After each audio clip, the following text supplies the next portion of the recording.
More college students are in town, and that's not the only thing that's increasing. Good afternoon, everyone. I'm Jim Reek. And I'm Ian Nickens. Columbia police recommend that everyone lock their car doors after several reports of break-ins. KMUH's Lydia Nussbaum tells us how residents can keep their property safe and away from thieves. Authorities say the suspicious package that got at least 10 people sick today in Kansas City smelled like ammonia. Emergency crews arrived at an IRS facility to treat the sick people who were complaining of nausea and teary eyes. They immediately isolated the envelope to keep it away from other people. A St. Louis area daycare director is accused of stealing more than $77,000 from her workplace. Prosecutors charged director of Bright Start Academy, Sarah Carl, with receiving stolen property. A company investigation found receipt books dating back to Carl's hiring were missing. Carl turned herself in the spring, but denies stealing from the daycare. A lot of Missouri kids go back to school next week. That means that this weekend, parents will be hurrying to finish all of that back-to-school shopping. When you add up the cost of supplies, new clothes, backpacks, and technology, it can put a real strain on your budget. NBC's Jolene Kent has a few ideas on how to get rid of old stuff and get great discounts. Still warm, so we want to remind you can join KMUH's fan club and help those in need by donating a fan at Lowe's in Columbia or Westlake Hardware in Jefferson City or in Fulton. I gotta say, Matt, it's extremely hot. Now there's a chance of thunderstorms, maybe even hail. Can't say it's my ideal weather. I can't either.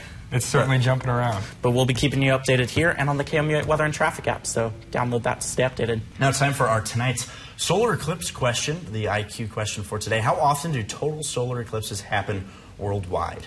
Every 1 or 2 years, every 10 years, or every 44 years? So that's the whole world, not just here in the United States, because we know those are pretty rare. Right. Well, it's not every 10 years. I'm thinking every 44 years. I want to say it's A because I think your perspective changes depending on where you are. There you go. So it is actually A. So it's actually the average is about every 18 months we see a solar eclipse, a total solar eclipse around the world. So what makes this one unusual is it's happening right over mid-Missouri, and it's stretching from coast to coast. Coast to coast. That's right. Okay. Thank you very much, Michael. You're welcome. President Trump is getting more aggressive with North Korea. Shortly before 4:30 this morning, the president got on Twitter to warn North Korea not to take military action against the United States. Trump said, quote, "Military solutions are now fully in place, locked and loaded. Should North Korea act unwisely, hopefully Kim Jong-un will find another path." His tweet follows his threat earlier this week to rain fire and fury on Pyongyang. The festival will start around 9 a.m. and go until 4 p.m.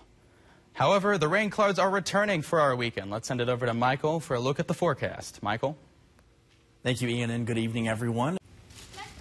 Meet 9-year-old Tyler Karich, otherwise known as the Donut Boy. He and his family have been on the road all summer, delivering 22,000 donuts to police officers in 16 states. Tyler says it's his way of thanking officers for keeping people safe. His mission, to bring donuts and a smile to every police officer in America. Now here's a look at what we're following for KMU8 News today. A back-to-school health fair in Morgan County will provide needed school supplies and health screenings before classes start. We will have a preview tomorrow morning. Michael.